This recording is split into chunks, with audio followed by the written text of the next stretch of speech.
What is up, my fellow gamers? Welcome back to the channel. It's D Werewolf Gaming back with another Remnant 2 video. Alright guys, I know first thing most of you veteran players are gonna say is the game is old at this point. You know, why am I still making videos, guys? But with that being said, you know, there are many people who are just getting this game. I still do get questions from time to time about this game, and it's been a while since I played Remnant 2, guys, so I decided to pull it out because I never uninstalled it. Really enjoy it, guys. This game is amazing, has a little bit of everything.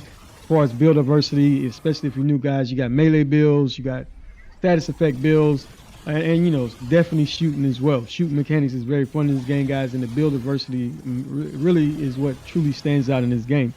With that being said, for those of you who've been watching my channel, guys, right now I've been playing a lot of Division 2 because Division 2 has made a lot of changes, guys. They bring mods to the seasons now, and it really changes the gameplay up.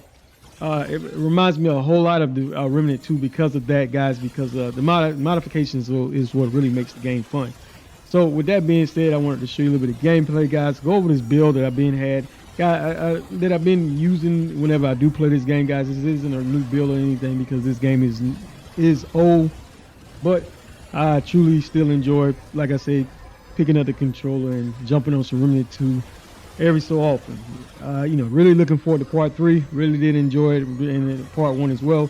Truly an amazing game. If you're new to this game, guys, you know, it's a lot of stuff to collect. It's a lot of grinding, but overall it's well worth it to obtain all those items. And basically, guys, you can obtain every item in this game solo.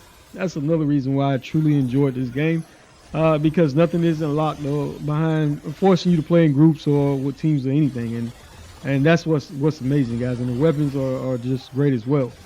All right. So as soon as we finish fighting this boss, give you a quick build breakdown of a build that I've probably showed before.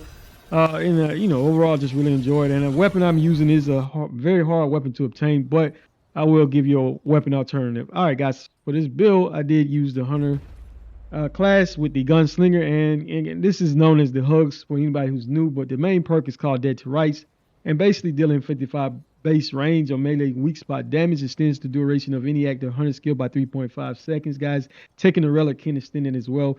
I did use Hunter's focus primarily because it reduces weapon spread, recoil, and sway by 50%.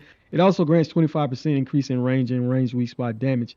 You also apply a mark to enemies within a certain distance, guys, and those enemies will have an increasing critical hit chance of 10%. All right, and for the Gunslinger, guys, I did use the Bullet Storm perk. And basically what it does is you get an increase in fire rate by 20%, reload speed by 50% of all ranged weapons. And this lasts for 26 seconds. This was the primary reason why I was using that, guys, but you could have used whichever skill that would have worked best for you. All right, your armor did not really matter, guys. And I did use the Tranquil Heart Relic. And you know, this relic is amazing because it passively grants 2 health regeneration per second. And on use, it doubles all health regeneration for 15 seconds.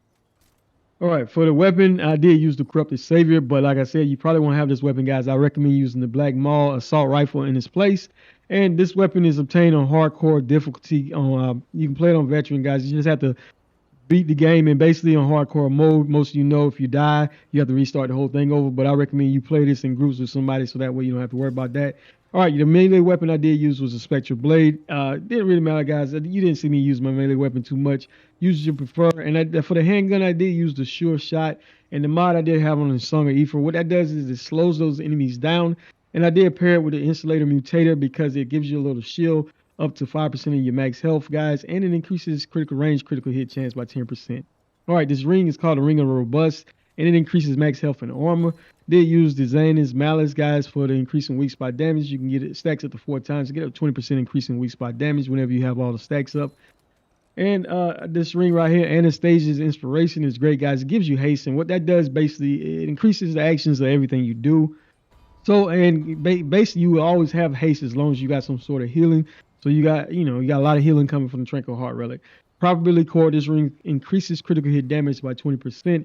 And all-time favorite amulet, guys, Zero Divide. You gain infinite ammo and increase in range damage by 15%. Just amazing. All right, for the traits, I did have Long Shot comes automatically on this particular build. Well, actually on the Hunter. Ammo Reserve comes automatically on the Gunslinger. Both of those give you 10 points. Did have 10 points in Fortified to increase more armor, guys. Get a little bit more protection. 10 points in Gifted. This extends the duration of your skills. I did have right at 5 points in Regrowth. Get a little bit more health regen, guys, even though you do got some health regen coming from the Tranquil Heart Relic.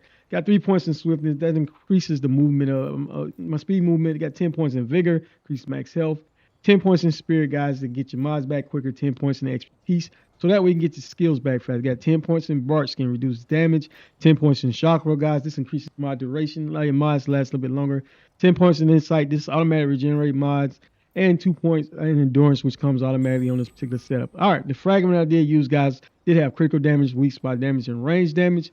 Mod power generation with Sniper, which is range and weak spot damage. Metal, which is weak spot and critical damage.